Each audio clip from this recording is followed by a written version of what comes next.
sent to address the House for 5 minutes. Thank you. Mr. Speaker, today I'm reintroducing a bill to extend the Supplemental Security Income Program, known as SSI, to Puerto Rico. Of all the disparities that Puerto Rico faces because it is a territory and not a state, few are as damaging as its exclusion from SSI. SSI provides monthly cash assistance to blind, disabled, or elderly individuals who have limited or no income. We're talking about the most vulnerable members of our society. SSI applies in all 50 states and the District of Columbia. However, since the program's inception in 1974, it has not been extended to Puerto Rico. Instead, the federal grant program known as Aid to the Aged, Blind, and Disabled, or AABD, applies in Puerto Rico.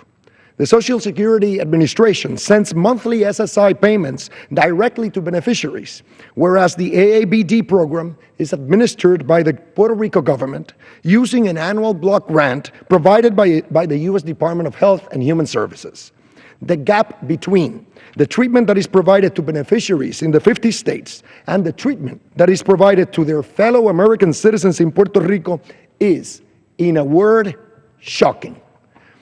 According to the most recent federal statistics, the average SSI payment to beneficiaries is $540 a month and close to $650 a month for beneficiaries who are under the age of 18.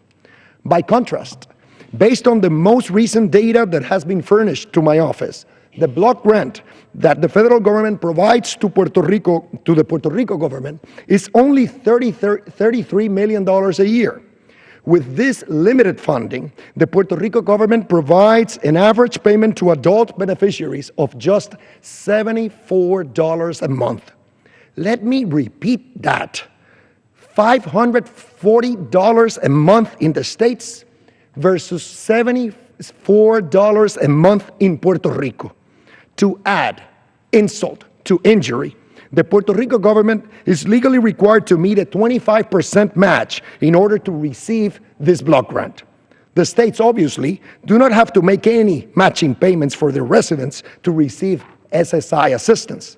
In 2014, the GAO estimated that if Puerto Rico were a state, it would receive up to $1.8 billion a year under SSI. That is 54 times as much as the territory receives annually under AABD. Again, let me repeat that, 54 times greater. The GAO estimated that if Puerto Rico were a state, 300,000 island residents would qualify for SSI payments. Under the current program in Puerto Rico, only 35,000 individuals receive assistance. Thus, Puerto Rico's exclusion from the SSI program means that its government cannot provide decent monthly payments to residents who cannot support themselves. It also means that Puerto Rico's government cannot assist hundreds of thousands of extraordinarily needy residents at all. Those who seek proof of how Puerto Rico is harmed by its territory status need look no further than the treatment it receives under SSI. Those who want to comprehend why roughly 240,000 island residents relocated to the States between 2010 and 2014 in search of better quality of life should realize that Puerto Rico's unequal treatment under key federal programs, including but not limited to SSI, is a major contributing factor to this migration. Let me be crystal clear on this point. Politicians in Puerto Rico and the states who defend Puerto Rico's current status must accept the undeniable truth that this status is harming the people of Puerto Rico. When they rationalize or excuse Puerto Rico's territory status, they are complicit in Puerto Rico's mistreatment. But make no mistake, the era of inequality is coming to an end. I stand side by side with a large and growing army of proud U.S. citizens from Puerto Rico who refuse to accept such shameful treatment any longer. We believe in full equality for Puerto Rico under the American flag. We will fight for it until we achieve it. and we will achieve it soon.